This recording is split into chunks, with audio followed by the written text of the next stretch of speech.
তাহলে প্রিয় বান্ধবীর বিয়ের মরশুম শুরু হয়ে গেল। আজকে খাওয়াবো আমার প্রিয় বান্ধবীকে আইবুড়ো ভাত। আর সব থেকে মজার জিনিস কি জানো, এই বিয়ের ঘটক কিন্তু আমি। পুরো ব্লগটা কিন্তু দেখতে হবে। শুরু হয়ে গেছে, রান্নাবান্না হচ্ছে। এদিকে চিংড়ি মাছ ভাজা, মাটনটা রেডি হয়ে গেছে, রেডি করছে। এটা মাটনটা পুরোটাই বিশ্বজিৎ করেছে, বিরিয়ানিটা আমি করব। আর এদিকে ও, এটা কি মাটনের গ্রেভি করছো? ওটা কি? ওটা বিরিয়ানি গ্রেভিটাও বসিয়ে দিয়েছে। এদিকে চালটা ভিজিয়ে দিয়েছি, চালটা ভিজিয়ে দিয়েছি। আর এদিকে পায়েসটা তো সকালেই রেডি করে নিয়েছি, পায়েসটা রেডি হয়ে গেছে, নলেন গুড়ের পায়েস। বাকি প্রিপারেশন সব চলছে, 5 রকম ভাজা।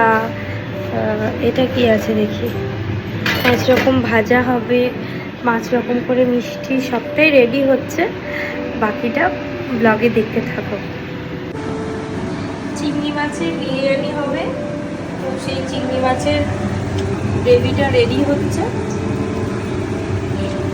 গ্রেভি রেডি, এদিকে মাটন রেডি। যেহেতু আইবুড়ো ভাত, সেই কারণে আমি বেশিরভাগটাই মাছের আইটেম রেখেছিলাম। যেহেতু আমার বন্ধু চিকেন মাটন কোনোটাই খায় না, তো সেই কারণে ওর জন্য ফিশের আইটেমটাই আমি বেশি করেছি। আর মাছ তো এমনিতেও শুভ হয়, তো এখানে আমি পমফ্রেট মাছটা একটু ম্যারিনেট করে নিচ্ছি। আমি এটা এয়ার ফ্রায়ে একটা রেসিপি বানাবো আর কি, তো সেটাকে ম্যারিনেট করে নিয়ে তারপরে আমি এদিকে বিরিয়ানির প্রিপারেশনটা রেডি করছি। একটা একটা করে লেয়ারিং করে নিচ্ছি। এখানে আগে আলুগুলোকে সেদ্ধ করে ভালো করে রেখেছিলাম, তারপরে দিয়ে দিলাম। দিয়ে এরপরে আমি চিংড়ি মাছগুলো একে একে ওপর থেকে সার্ভ করে দিয়ে দেবো। এবার হ্যাঁ, মজাদার গল্পটা তোমাদেরকে বলি। এই যে বিয়ের ঘটকটা বললাম না, আমি আসলে ঘটক নই, মানে এই বিয়ে ঠিক হচ্ছে বাবিদির বিয়ে হবে, তো আমি বলছি কাছেই দেবো, তোমাকে দূরে পাঠানো হবে না, এটাই হচ্ছে ম্যাটার। তো আমি কাছে বলে আমরা বন্ধুরা ধরি যে কাছেই তোমার বিয়ে দেবো। তো কাছের পাত্র তো আমাদের একজনই ছিলেন, তো পাত্রও ভালো, তো সেই মতন বিয়েও ভালো হবে, সেই মতন এইভাবে আমরা ঘটকগিরিটা করেছি। তো যাই হোক, বিয়েটা হচ্ছে আর ভীষণ আনন্দ তো শুরু হয়েই গেছে। আর তো হাতে গোনা দিন, খুব বেশি দিনও নেই। তার মধ্যে এক এক করে ব্লগগুলো আসবে, দেখতে থাকবে। ব্লগগুলো কিন্তু খুব মজাদার হবে, প্রত্যেকটা ব্লগ কিন্তু তোমাদের দেখতে হবে।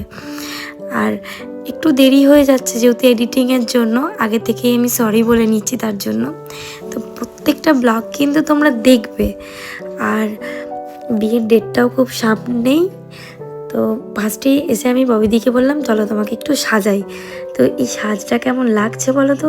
আমি একটু মেকওভার করে দিয়েছি, একদম সাটেল একটা মেকওভার করেছি।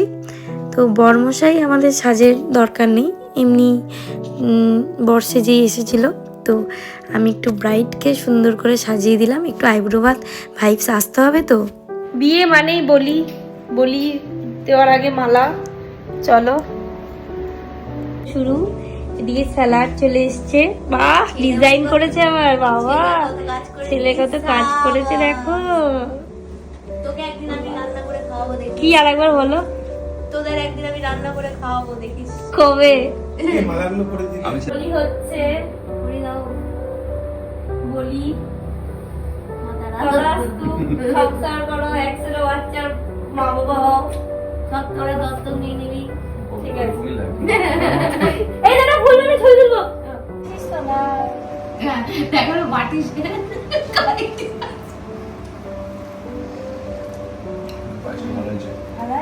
পায়েসটা বাবা করেছে নাকি? আমিও হাত লাগিয়েছি, এটা বল। বাবাই মানে চাপিয়েছে।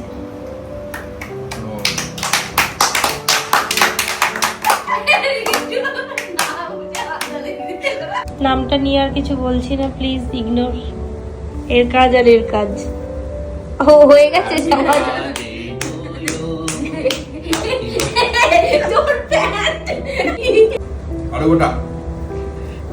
বর প্যান্টে হিসু করে নিয়ে যায়, তাই প্যান্ট দিয়ে দিয়েছে। রান্না কেমন হয়েছে? দারুণ হেভি না এই বিরিয়ানি কেমন হয়েছে বলো? বিরিয়ানি আমি করেছি।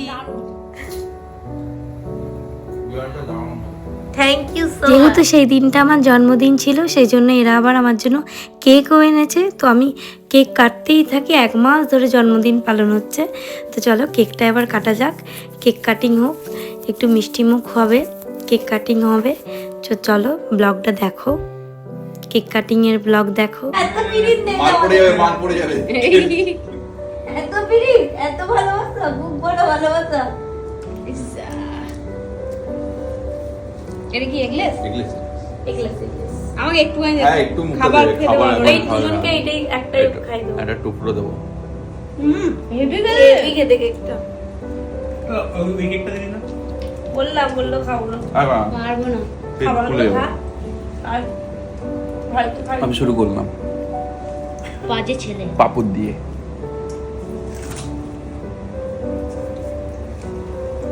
এই মামি দিই একটু ছবি তোকে খাওয়া খাই যা আর না প্লিজ। ছবি ব্লগটা কেমন লাগলো একটু জানাও তোমরা কমেন্ট করে। এখানেই ব্লগটা শেষ করছি। ভালো থাকবে, সুস্থ থাকবে, আবার দেখা হচ্ছে পরের ব্লগে।